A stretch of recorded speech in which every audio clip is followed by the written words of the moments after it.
You know, even as a Black pastor, there's some experiences I can't quite give you in full. This morning, if I could, if I had a Hammond organ and I had a drummer, we would have Black church today. If you've never been to a Black church service where there's been a Hammond organ, a drummer, and a pastor who has gone through one of the Black seminary schools and who has learned how to hoop, take that experience. Have that experience in your life, because if I had that together, we would have Black church today. As I thought about what to talk about as we enter into Women's History Month, the thought came to me, what do women bring to the table? What have they brought to the table in your life? And I realized women have been an essential part of crafting the tables of civilization. Can we count the ways?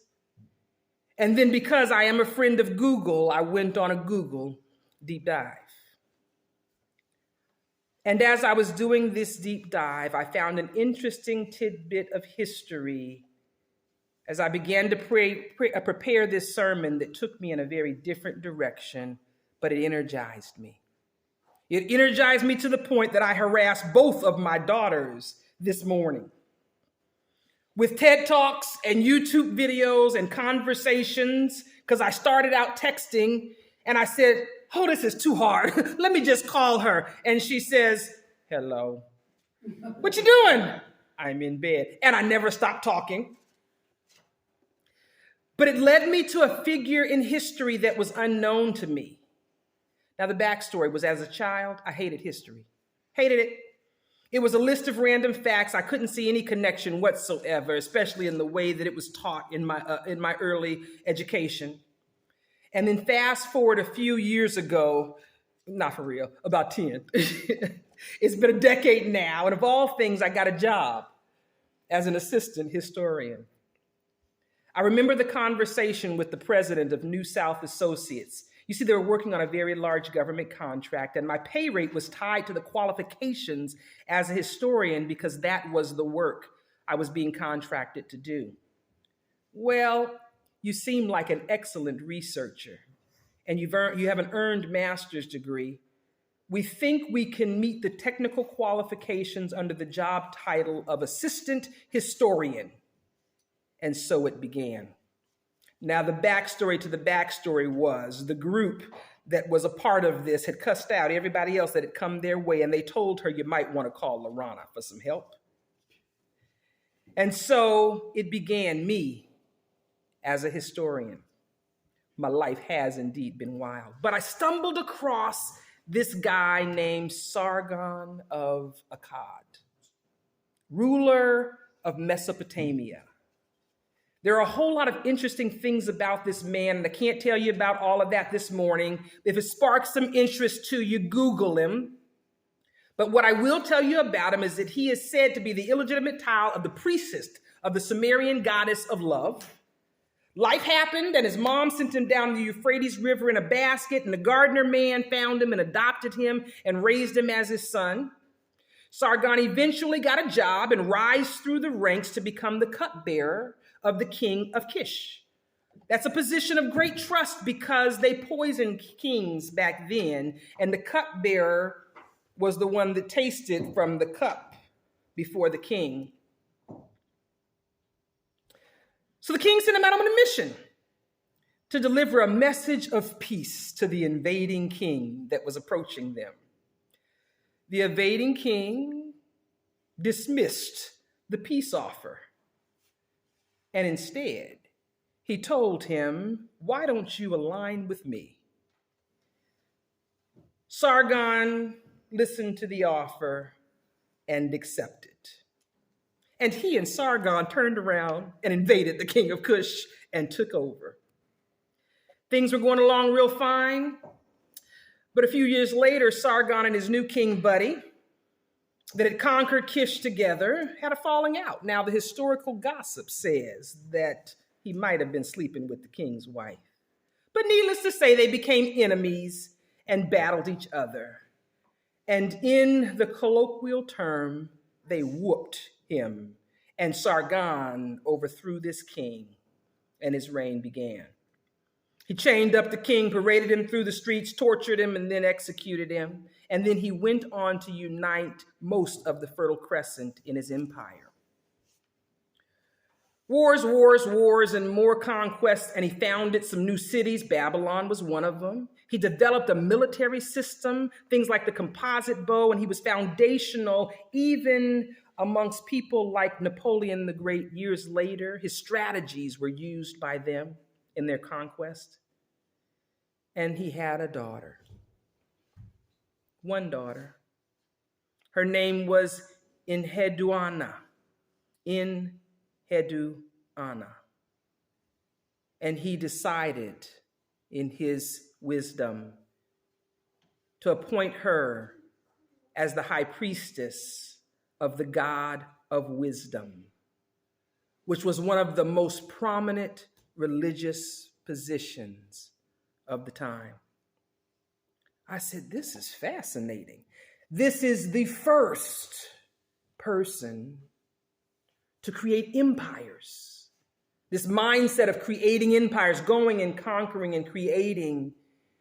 And even in this time, and it was somewhere around 2800 BC, so we're talking way, way, way, way back in history. He appointed his daughter as the high priestess of the God of wisdom. And as I began to get excited about this little tidbit of history, and I'm thinking about what contributions have women made to history, what are the tables that we have built for civilization, I realized that this woman in history was the first person we have for writings to be attributed to. If you go back to look at the very first writing that we could identify as being this person wrote it, it was her. Very first writing that we found. We know it was her because she signed her name. There's exhibits with the cuneiforms. Back then, the writing was used for counting stuff, keeping track of commerce and money, like receipts. She was the first person to take that form of communication and begin to share her thoughts. We know it was her thoughts because she started with things like I and went on. And one of what they think is the very first of her writings was a poem. And the poem was entitled, in translation, Lament to the Spirit of War. Great king built an empire. Empire building wasn't something that anyone in the world knew. He was a shifter of paradigms. Front runner, the first. It was amazing what he could do, and he gathered, if you know a little bit about the area, the Fertile Crescent, this is prime real estate that through conquests of war, he gathered under his belt, the king. But his daughter, the high priestess of the God of wisdom, in the very first writing that we have in our history, this woman wrote these words: "You hack everything down in battle, God of war. With your fierce wings, you slice away the land and charge, disguised as a raging storm, growl as a roaring hurricane, yell like a tempest yells, thunder, rage, roar, and drum. Expel evil winds. Your feet are filled with anxiety. On your lyre of moans, I hear your loud dirge scream. Like a fiery monster, you fill the land with poison As thunder, you growl over the earth. Trees and bushes collapse before you. You are blood rushing down a mountain. Spirit of hate, greed, and anger. Dominator of heaven and earth. Your fire wafts over our land, riding on a beast with indomitable commands. You decide all fate. You triumph over all our rights. Who can explain why you go on so? Very first writing in history. The high priestess of the God of wisdom says, what in the world is going on? Why do you do this? And there's a whole bunch of other fascinating things that I learned about her. She went on to serve for about 40 years, and after her father died, there was a vacuum, and someone tried to come in and take over control, but a family member came in and took control back, so she spent some time exiled, but she was returned. And over the years after that, about 500 years, this style, placing women in this place of holding wisdom, was how this paradigm was built. And I went and did a deep dive, and it's fascinating. There's been some exhibits that have gone back and had to rethink how they've displayed this artwork, because the carvings of this woman, full face and in dress with the cuneiforms in her lap. The old historian says, oh, she was just holding some tablet. But as the truth of history has come to light, they realize she was holding the original journal with the original poem, and of all the things, conquests and wealth and grandeur that she could talk about, she gave a critical reflection of the spirit of war. And I said, what does that say about women's history? It says it's not the end of the story. We're in a time where before our very eyes, we are seeing the paradigm shift. In 1994, the government of Rwanda, the government, in about 10 days, removed 30% of that nation's population. The government. One of the things that I read about it says it is the closest thing we know to hell on earth. Bad stuff. Things that we have no way of fathoming in the lifestyle that we live in America. Devastation like we've never seen it. The entire infrastructure destroyed. A wasteland left. Women, children. Many of the men were either killed or they ran away. But that's only the ending of a paradigm. You see, sometimes crisis is what shifts us. And as I began to look at that, in answering the question of what have women brought to the table and what are women still bringing to the table, I began to look at what has happened in less than 30 years. One of the statistics I read said that if we're going to reach gender equity in the United States at the current trajectory and speed that we're going, it will take 500 years. They say the exact amount of change that we're calculating Rwanda has created in less than 30. Let me tell you about Rwanda. Let me tell you what happened. Women said, we've got to rebuild. And they dared to look outside of the box that had been a part of the devastation. And they started making changes first in government, They demanded that at least 30% of the seats be filled by women. And then what happened was quite amazing to watch in historical review. The women said that is not enough. And they currently hold about 60% of the seats of government. But then they started saying, if we're going to rebuild in a different way.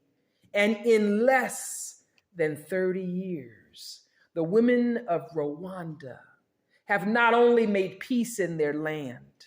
One of the videos says that if you cross the border, we live close to the border of a state in North Carolina, Georgia. They said if you cross the border, it's chaos, still hell on earth in some regards. But you step foot into Rwanda and the streets paved, clean, neat. You see little houses. You see people following the speed limit. You see a murder rate less than the rates of the United States. Let me tell you what these ladies did. They put women in charge of health care. They put women in charge of education. They put women in charge of the police force. They put women in charge of the country.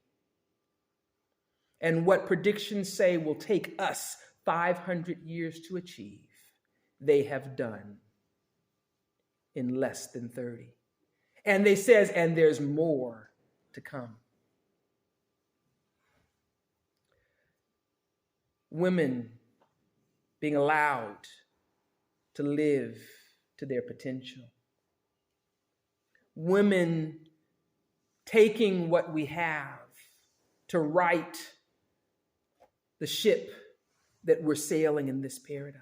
Women willing courageously to dare change the paradigm.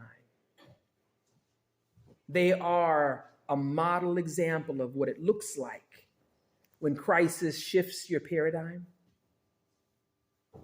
I've just begun to do a deep dive on where they are and what's happening, the work that they're doing. I sent an email to my daughter this morning and said, do you hear what they're saying about the doctors in their country? They said, your money's not important. Come, let us educate you. But in exchange, we want you to go into the world with this difference. The mortality rates of children, of women, have dropped. We've seen them take on change, and change has made a difference. If you invest in the women of a nation, the entire nation is benefited. There's so many women in history that have helped us maneuver in the current paradigm we live. But this morning, there are women who are challenging the paradigm at the core. They are going back and in the spirit of Enheduanna have said, the spirit of war destroys. The spirit of war has destroyed. But what I found fascinating in this change was that these women have also made peace with their enemies. Those who were a part of the destruction have become allies and friends and are a part of the rebuilding.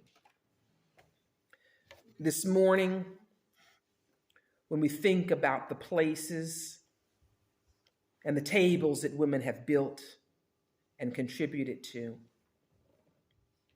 I'd like to leave us with some of the words that I found. It says, despite the concerns about its uneven transition to democracy, Rwanda is acknowledged by many 2 decades after the genocide as one of the most stable nations in Africa, remarkably corruption-free. In only 10 years, the life expectancy has risen from 48 years to 58 years. Deaths of children under 5 have been cut in half. A compulsory education program has put boys and girls in primary and secondary schools in equal numbers. Women can now own and inherit property and are active leaders in all sectors of the nation, including business and politics. National mandates and programs are reducing violence, including violence against women. And the words of Ambassador Swanee Hunt, founder and chair of Inclusive Security, and he's an Eleanor Roosevelt lecturer in public policy at Harvard Kennedy School, says, and in closing, the women of Rwanda have shown for the first time in history what can happen when women and the full measure of their talents are included in peace building. Having spoken in depth with them in frequent visits over a dozen years, I am persuaded that their story of inclusive security is one that I can and must be replicated globally. Whether preventing conflict, stopping it, or as in the case of Rwanda, recovering from it and preventing reoccurrence, women can make literally all the difference in the world. What place have women had at the table in our world? The seats that women are taking now is literally making a difference in all the world. I challenge you to look at the paradigm shifters of Rwanda. If you want to be inspired about the places that women can take in our future, I challenge you to look there. And I dare say you too will be inspired. Listen to this song. Before we do that, would you just read off that?